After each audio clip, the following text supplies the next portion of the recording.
Welcome back to Planet Sail and the incredible Brest Atlantique race. Gitana 17 had been the first to round the mark off Rio, but she had to go in for a pit stop for repairs. But so too did Massif. This meant the whole fleet regrouped. The race was back on. We pick up the story as the 4 Ulteam tries head east across the South Atlantic to the next mark of the course off Cape Town. Then they turn north for their race up the Atlantic to the finish in Brest. Ce sont les conditions les pires qu'on ait eues avec ce bateau-là.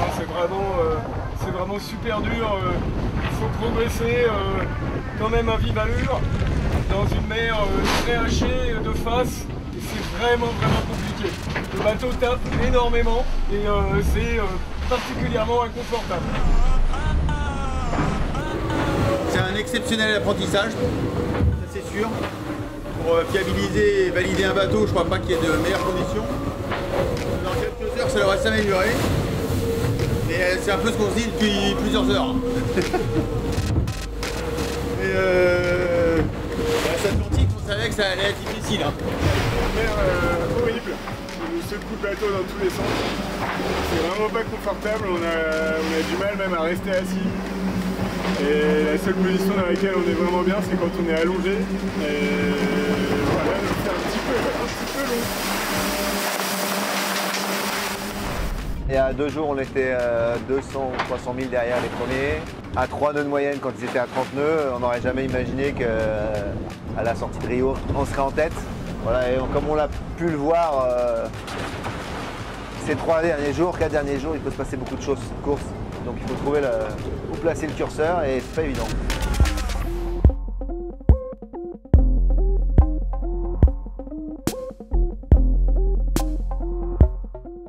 Bonjour à tous, alors aujourd'hui c'est un peu la tempête dehors. Donc dans ces cas-là on rêve tous d'autre chose. J'aimerais bien manger une tartiflette, je crois. Manger, je vais dire quelque chose de calme, mais ça se mange pas quelque chose de calme. En tout cas sur une table, bien calme, pas un truc qui bouge dans tous les sens quoi. Ah, il y a une alarme qui s'est déclenchée, j'ai été voir, et effectivement il y avait une durite. C'était décollé, et du coup on était en train de couler. Ah ouais? Depuis 2 jours, on passe par le nord de cette dépression et avec une houle de face qui vraiment fait souffrir le bateau et nous fait souffrir. On a une dépression là, cette nuit a passé. On n'est pas sorti du flux de vent de face là, loin de là. Et après on ira chercher la porte des glaces au travers, reaching, avec 25-30 nœuds de vent. C'était sport dans le sens où on avait du mal à s'accrocher même en dormant. On avait un peu du mal pour soi et beaucoup pour le bateau surtout. Pressed up against the ice limit, Gitana led the fleet through the roaring 40s. And then drama, as Sadebo reported damage to her starboard rudder. Presque 5 jours de mer difficile et de nuit, on a eu un très gros choc de quelque chose de très lourd qui a percuté le safran tribord. Le safran pendouillait, il ne s'est pas arraché complètement tout de suite. Il a fallu que j'aille ce matin au lever du jour, rentrer dans le flotteur et réussir à le déloger. On se faisait une joie avec Jean-Luc d'accélérer et de commencer à faire valoir. Shortly afterwards, the damage appeared to have got even worse, with a large section of the starboard float missing. But it didn't appear to be slowing the team down. After just 16 days, Gitana was first to round the mark off Cape Town. Actua Lido rounded in second place, their highest position in the race so far. Meanwhile, Massif, who had been in second as they approached Cape Town, were forced to make another pit stop to make repairs, For Thomas Coville's Sodebo, the situation was more serious. On est arrivé ce matin au petit jour et on est rentré alors pour le coup dans le centre de Cape Town pour vérifier le bateau, savoir si suite aux 3 chocs qu'on a eu sur les 3 safrans différents, l'intégrité du bateau a été confirmée pour la suite du parcours. Donc on en saura plus ce soir et on prendra une décision plus tard. En investiguant plus profondément et plus dans les détails du bateau, on a découvert que le foil tribord au même endroit et au même moment a été aussi impacté et qui aujourd'hui nous empêche de continuer en toute sécurité. Je pense que sur une première course, on a appris beaucoup de choses. Je crois rarement m'être engagé autant dans une course et elle a vraiment mérité le fait d'être une grande course. Et moi j'ai pris énormément de plaisir, mais là avec beaucoup de frustration, on a décidé effectivement de s'arrêter à Cape Town et on va ramener le bateau en équipage pour des raisons de sécurité et pour que le programme continue. Meanwhile, the race continued up the west coast of Africa, with Jatana holding on to their lead. Now, on the last leg, thoughts turned to food and whether they had enough. It was time for a stock take. Oui, parce qu'en fait, on avait prévu 4 semaines de bouffe, mais 4 bonnes semaines. Parce que pour les 3, on va dire 3 jours de plus, on aura assez. Par contre, ce ne sera pas le top en bouffe. Donc, on a 2 repas par jour, les pâtes et les yopales. Et après, des trucs à grignoter. Ça peut être soit du saucisson, soit des fruits secs, soit un peu de chocolat. Donc il y a un peu 2 options qui se sont dessinées là dans la flotte. Il y a une option qu'ont pris nos 2 concurrents, c'est de partir quasiment plein nord, donc au portant dans du vent assez faible. On se place par rapport à un système météo, il y en a qui se placent d'un côté, il y en a qui se placent de l'autre. C'est intéressant, ça met du jeu, ça met un peu plus de suspense. Mais qui ne tente rien, n'a rien. Et pour le moment, nous, sur le papier, en tout cas, ça paraît être meilleur. C'est vrai qu'il y a un des modèles qui fait la route optimum passer à travers ce front et donc aller chercher vraiment très loin et faire un arrondi de l'autre côté de la route directe qu'on est en train de faire. Il va y avoir du travail sur la route pour lui. Ça ne va pas être une route très simple.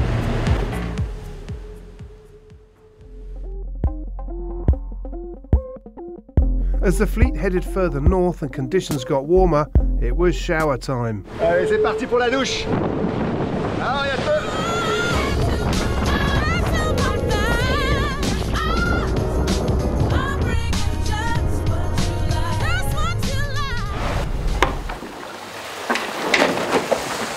Je dirais 4 heures où c'était vraiment pas facile. On était sous Genaker, il a fallu empanner plusieurs fois.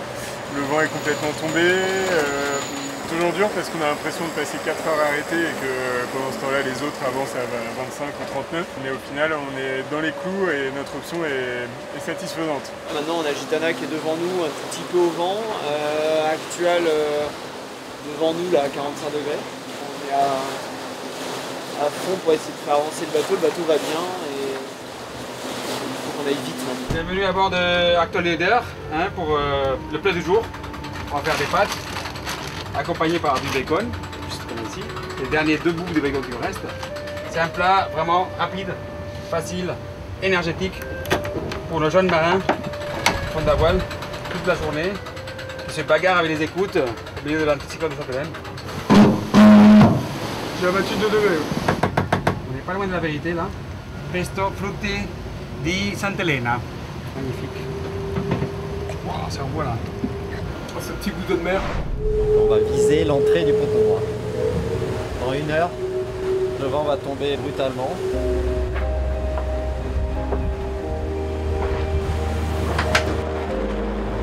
Tous les indicateurs sont verts, plus de gros nuages, le vent est dans la bonne direction, la force est montée.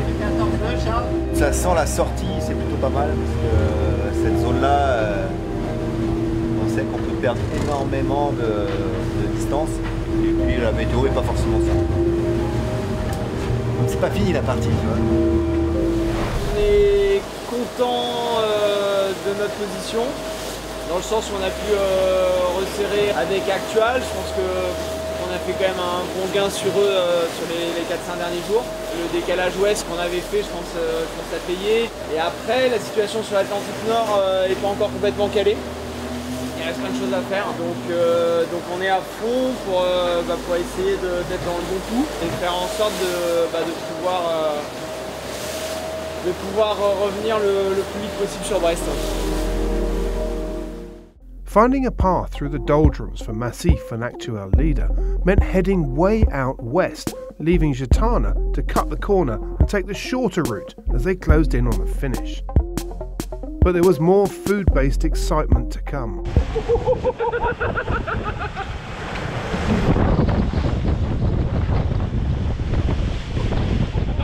Voilà le vrai calmar du Cap d'Herbe. Et à manger, on va faire des tapas, je crois, de toute façon. On attaque, on est juste derrière Massif, on grappille quelques milles, donc une vraie belle journée au milieu de l'océan Atlantique. Voilà un petit 35 nœuds, tu vois, du coin de l'œil, pendant que j'essaie de ne pas me couper les doigts, hein, parce que ça peut faire aussi une belle tapasse. Parce que là, mine de rien, là, on papote autour de la cuisine, hein, mais t'as vu le stylo là, c'est la vitesse là. Et voilà, pendant qu'on est à 35 nœuds, nous voilà notre belle tapasse de calamar. Alors là, on voit bien que nous, on est obligé de traverser la dorsale et d'aller retrouver la dépression suivante ici, qui nous emmène jusqu'à Brest si on se dépêche. Et normalement, on doit pouvoir aller jusqu'à l'arrivée avec. Et il va falloir se battre à fond jusqu'au bout, donc ça donne pas mal de... Il va falloir être en pleine forme et vraiment rien lâcher parce que ça va se jouer à pas grand chose.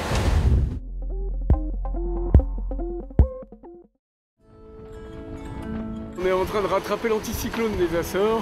On passe dans un endroit où il y avait très peu de vent il y a très peu de temps. Et le vent est en train de s'installer gentiment. Et comme Massif c'est un peu devant nous, en fait c'est encore plus mou pour lui. De fait, mécaniquement on le rattrape. C'est un peu l'histoire de cette course en fait. Il y a un petit nuage avec de la pluie là juste sous notre vent. En général quand il y a de la pluie qui tombe, ça évacue l'air dessous. Quand on passe au vent, on a un peu moins de vent, donc on essaie de passer un peu plus loin à son vent pour éviter la zone de vol. Ça repart, c'est bon. Non, faut aller vite, faut pas qu'on s'arrête. Jamais.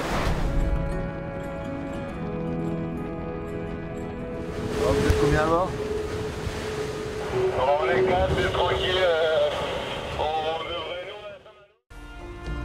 After 28 days, 24 minutes and 46 seconds, Frank Camas and Charles Caudrelier and media man Jan Ryu crossed the line to win the Brest Atlantique. Ça s'est très bien passé, il y a eu des hauts et des bas, ça a été une course super difficile. Et avec Charles, on a été performants, c'était top. On s'est battu du début à la fin. Et d'avoir nos concurrents loin derrière, on est toujours ravis. On est sur le plus beau bateau du monde, le plus rapide au large, ça c'est sûr, avec nos camarades qui nous suivent, mais je crois que celui-là est un petit temps en avance et le bateau il est magique, il est juste magique. C'était un peu long, mais ça s'est très bien passé. C'est magique de naviguer sur ce bateau-là. C'est fantastique, c'est une chance extraordinaire. Ça a été une course vraiment tellement difficile avec les bateaux qui en ressortent presque intacts et encore très rapides à la fin. Je pense que le test est réussi. Il commence à se rapprocher, cette équipe magique, talentueuse, audacieuse. Ancalas, voici le trophée de la victoire pour le Maxi Edmond Rothschild. Back out in the Atlantic, the duel for second place was still being fought over. Eventually, it would go to Actuel Leader. But for now, all eyes are on the winners, Gitana 17. And as the champagne showers died down, Charles Caudrelier reflected on an incredible race. For the team, I think we just arrived 6 months ago with Frank in the team, and they have done a fantastic job since 4 years, but they had many issues because the boat was young and it's a very complicated boat, very lot of innovation. First boat to fly offshore, and but we knew this boat was a success. We knew this boat was a fantastic boat, and it was time to prove it. And so we are very happy. It's 4 years of work and of innovation, and they dare it's there to do something new, something different, and it's a big success. I think it's very important for the team and for our sponsor. And it was a long race. It was tough sometimes, but not. Actually, the boat is really very nice to sail offshore, very safe and very fast and easy speed, and it's just a pleasure. So it was, yeah, it has been a fight until Cape Town.